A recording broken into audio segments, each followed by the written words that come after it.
President Donald Trump and former Vice President Joe Biden spoke over the phone on Monday about the coronavirus response, days after Trump said he would absolutely take Biden's call.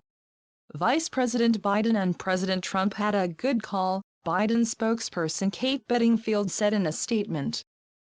VP Biden shared several suggestions for actions the administration can take now to address the ongoing coronavirus pandemic and expressed his appreciation for the spirit of the American people in meeting the challenges facing the nation. At his daily White House press conference updating the nation on the coronavirus, Trump called the call with Biden a really wonderful, warm conversation. He gave me his point of view, and I fully understood that, and we just had a very friendly conversation. Lasted probably 15 minutes. And it was really good, it was really good. Really nice, Trump said. I appreciate his calling.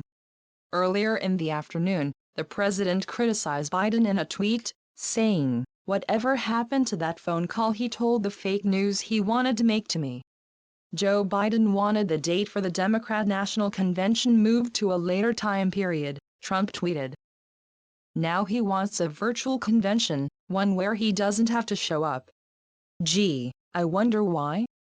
Also, whatever happened to that phone call he told the fake news he wanted to make to me? The Biden campaign had reached out to the White House Monday following the tweet, a Biden aide said earlier. The aide noted the campaign had not heard from the White House about setting up a call earlier.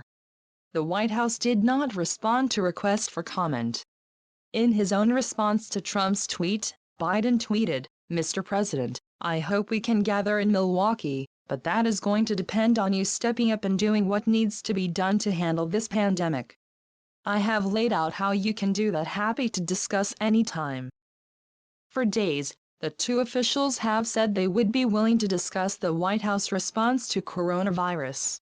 Last week, Kellyanne Conway, a senior advisor to Trump, called Biden's criticisms to the Trump administration's response to coronavirus really disappointing. Why doesn't Vice President Biden call the White House today and offer some support? Conway said, dismissing Biden in his bunker in Wilmington, Delaware, just lobbing criticism. In response to Conway's remarks, the Kate Bedingfield, Biden's deputy communications director, said in a statement last week that the two teams will be in touch to arrange a call. In addition, her granddaughter was sick, so Dr. Birx stayed home. You can't take that kind of risk around the president.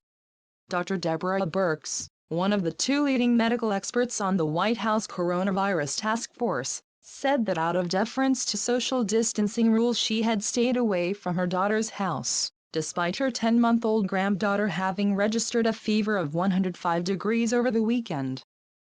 Birx said the child, who was recovering, probably had Rosella, a common childhood infection, not COVID-19. We need to take care of each other now as Americans. And I know they're tough, Birx said at Monday's task force briefing. My grandchild of 10 months had a fever of 105 this weekend. I'm the doctor and I couldn't get there. So I'm trying to explain to my daughter how to listen to her lungs. Birx, who meets daily with President Trump and Vice President Pence, said she has been vigilant about avoiding social contact because of you two. But you did not go there? Trump asked Birx, who was standing next to the president on the podium, as the two stood beside one another. You did not get there? I did not go there, because of you two, Birx said, gesturing to Trump and Vice President Mike Pence. I mean, you can't take that kind of risk with the leaders of the country. Good, Trump responded. Grandson's okay? Daughter, Birx responded. That's a lot of temperature, 105, Trump noted. Babies can't do that, but it's very scary, so it was just a few sleepless nights for me, Birx said, adding I'm sure it's Rosella. Given that her elderly parents live in the same home with her daughter and infant granddaughter, Birx said that the family was following strict social distancing guidelines. No one is allowed in that house or out of that house because there's too much precious cargo in that house, Birx said.